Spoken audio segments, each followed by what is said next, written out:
आगे बढ़ते हैं, संभल की बात करेंगे। संभल में हिंसा के तीसरे दिन शांति बहाल हो गई है।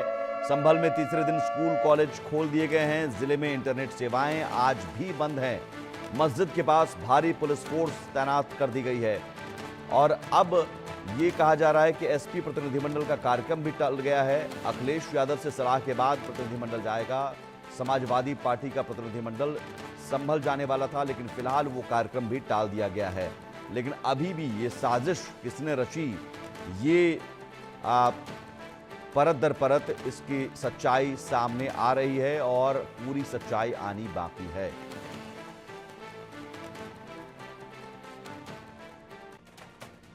और इस बीच सूत्रों के हवाले से बड़ी खबर, राहुल गांधी आज जा सकते हैं संभल, हिंसा पीड़ितों से मिल सकते हैं राहुल। ये बड़ी खबर, राहुल गांधी अब संभल जा सकते हैं और जाहिर है सियासी तापमान और ज्यादा बढ़ेगा राहुल गांधी के इस दौरे से। हालांकि वहां पर भारी पुलिस फोर्स की तैनाती है और अभी तक किसी ने दौरा नहीं किया। चंद्रशेखर आजाद वहां पर दौरा करने की कोशिश में जुटे हुए थे, लेकिन चंद्रशेखर को भी मना कर दिया गया। और ये कहीं ना कहीं हिंसा की आग पर सियासी रोटी सेंकने की जो कवायद है वो शुरू हो गई है और सीधे सीधे उन पत्थरबाजों के खिलाफ बोलने की बजाय और इसमें अपने सियासी नफे नुकसान का एंगल देखा जा रहा है। राहुल गांधी आज जा सकते हैं, सूत्रों के हवाले से बड़ी खबर है। संभल हिंसा के पीड़ितों से मुलाकात कर सकते हैं। वहां 4 लोगों की मौत हुई थी। हालांकि पुलिस का दावा है कि पुलिस की फायरिंग में मौत नहीं हुई, पुलिस ने फायरिंग नहीं की। जो वहां पर 4 लोगों की मौत हुई गोली लगने से, वो गोली तमंचे की थी। तो तमंचा किसने चलाया? पुलिस के पास तो तमंचा नहीं होता है, तो तमंचा किसने चलाया? भीड़ के पास तमंचा कहां से आया? इतनी बड़ी संख्या में पत्थर कैसे आ गए? पत्थरबाज अचानक कैसे आ गए? और ये क्या पूरी प्लानिंग के साथ साजिश, कॉन्स्पिरेसी थी वहां माहौल बिगाड़ने की? इस पूरे मामले में वहां के सांसद पर एफआईआर दर्ज हुई है, विधायक के बेटे पर एफआईआर दर्ज हुई है और जो शाही जामा मस्जिद का जो प्रमुख है उसे भी गिरफ्तार किया गया है, जफर अली।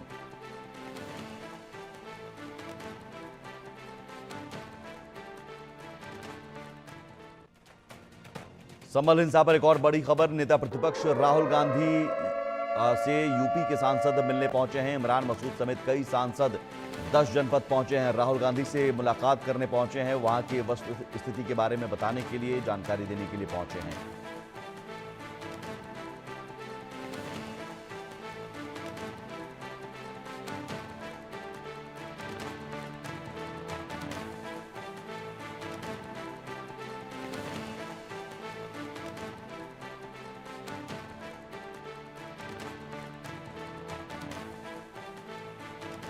तो सियासी कवायद अब शुरू हो गई है। संभल हिंसा पर सियासत की तैयारी शुरू हो गई है और यही वजह है कि जो कांग्रेस के सांसद हैं वो राहुल गांधी से मिलने पहुंचे हैं। इमरान मसूद समेत जो तमाम सांसद हैं वो यूपी के राहुल गांधी से मिलने पहुंचे हैं, वहां के हालात के बारे में जानकारी देने पहुंचे हैं। और खबर ये भी है कि राहुल गांधी भी संभल जा सकते हैं। जो हिंसा के पीड़ित हैं उनसे मुलाकात करने के लिए संभल आज जा सकते हैं, लेकिन क्या उनका दौरा प्रशासन अलाउ करेगा? क्योंकि वहां पर अभी स्थिति आप ज़रूर शांति बहाल की कोशिशें हैं, लेकिन तनावपूर्ण हैं। अभी भी इंटरनेट बंद किया गया है।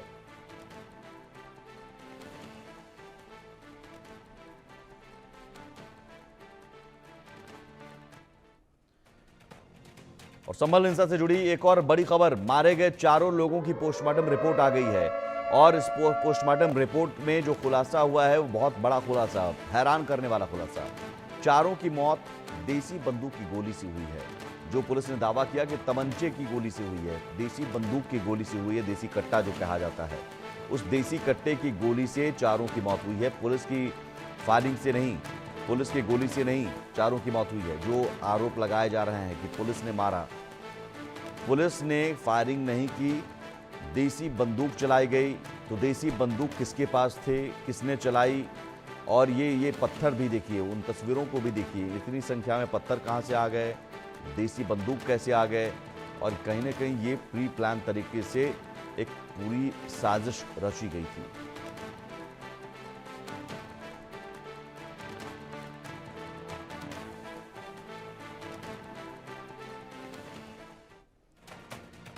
और इस बीच अखिलेश यादव का बयान आया है संभल हिंसा पर। संभल जाने पर रोक क्यों है? डेलीगेशन के बाद मैं भी संभल जाऊंगा। दोबारा सर्वे क्यों हुआ?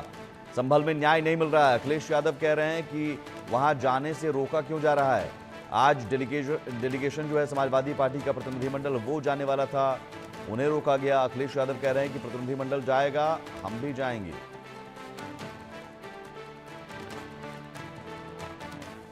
संभल वाले मसले पर आज क्या कहना चाहिए?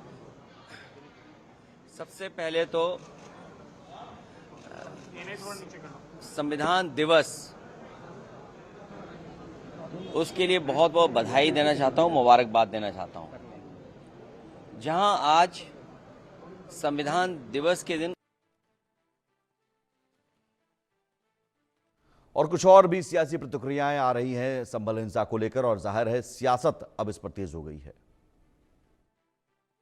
हमारे साथ बातचीत करने के लिए सपा सांसद डिंपल यादव है। डिंपल जी, संभल की जो घटना घटी है, क्या कहेंगे? बहुत ही दुर्भाग्यपूर्ण है, और जहां भारतीय जनता पार्टी और पूरा देश और सभी लोग संविधान दिवस बना रहे हैं, वहीं आज जिस तरह संभल की घटना को अंजाम दिया गया और वो भी प्रशासन ने अंजाम दिया, तो मैं समझती हूँ कहीं ना कहीं देश के लिए बहुत ही दुर्भाग्यपूर्ण बात है। लेकिन पुलिस कह रही है कि पुलिस की गोली से उनकी मौत नहीं हुई, जिन लोगों की मौत हुई है। हमने देखा है, वीडियोस आए हैं कि पुलिस स्ट्रेट गोली चला रही है, और जो लोग मरे हैं ऐसा नहीं उनके पैरों में गोली लगी है, सीधे फेस टू फेस गोली चलाई गई है। और मैं समझती हूँ ये घटना को पूरे तंत्र ने, पूरे प्रशासन ने ही अंजाम देने का कार्य किया। सपा का डेलीगेशन जाना था वहाँ पर, क्या हुआ, कब जा रही है? जो धाराएं लगाई है वहाँ पे कोई डेलीगेशन जा नहीं सकता। हमारा डेलीगेशन बन चुका है, लेकिन अगर जाएंगे भी तो इनको रोका जाएगा, लेकिन 2 दिन बाद हमारा डेलीगेशन जाएगा। डिंपल जी, जिम्मेवार कौन है इस घटना का? अब सारे वीडियोस अवेलेबल हैं, दिख रहा है कि किस तरह प्रशासन के पीछे जो गुट हैं वो चल रहे हैं नारेबाजी करते हुए, तो प्रशासन कोई एक्शन नहीं ले रहा है। तो कहीं ना कहीं पूरी तरह प्रशासन इन्वॉल्व है, पूरी तरह वो चाहता था कि इस तरह की घटना हो संभल में और देश का सौहार्द बिगड़े। चलिए, धन्यवाद। मनोहर केसरी, इंडिया न्यूज़। वरिष्ठ राम गोपाल जी हमारे साथ में मौजूद है। सर, संभल में जो घटना घटी, समाजवादी पार्टी के नेताओं के खिलाफ केस दर्ज किए गए हैं, सर क्या कहेंगे? देखिए, केस दर्ज होना चाहिए वहाँ के कलेक्टर और एसपी के खिलाफ, और कुछ वकील जिनकी वजह से ये हिंसा यहाँ तो बिल्कुल 100% झूठे केस कर रही, अपना बचाव करने के लिए। दोषी जब जांच होगी तो दोषी होंगे सब जिला प्रशासन के लोग। जितने लोग मरे हैं उनके मुलजिम बनेंगे 302 के। पहले 302 धारा हुआ तो उन्होंने धाराएं भी बदल।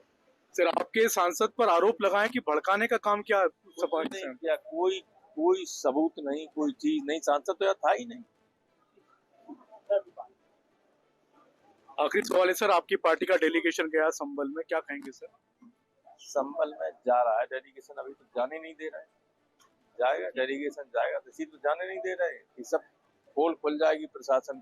संसद में उठाएंगे सर इस मामले को? संसद में कल भी उठाया तो उठाएगा, तभी तो हाउस से स्थगित कर दी, कल भी उठाएंगे। राम गोपाल यादव, जिनका कहना है कि संभल में सपा के डेलीगेशन को जाने नहीं दिया जा रहा, और जहाँ तक पार्लियामेंट की बात है संसद में, तो कल भी उठाया जाएगा संभल का मुद्दा, क्योंकि वहां पर केस दर्ज होना चाहिए डीएम और एसपी पर। Sanjay Sharma, India news Delhi. हमारे साथ बातचीत करने के लिए सपा सांसद राजीव राय हैं। राजीव जी, हम संविधान सदन के बाहर खड़े हैं और आज संविधान सदन में संविधान दिवस मनाया जा रहा है, क्या कहेंगे?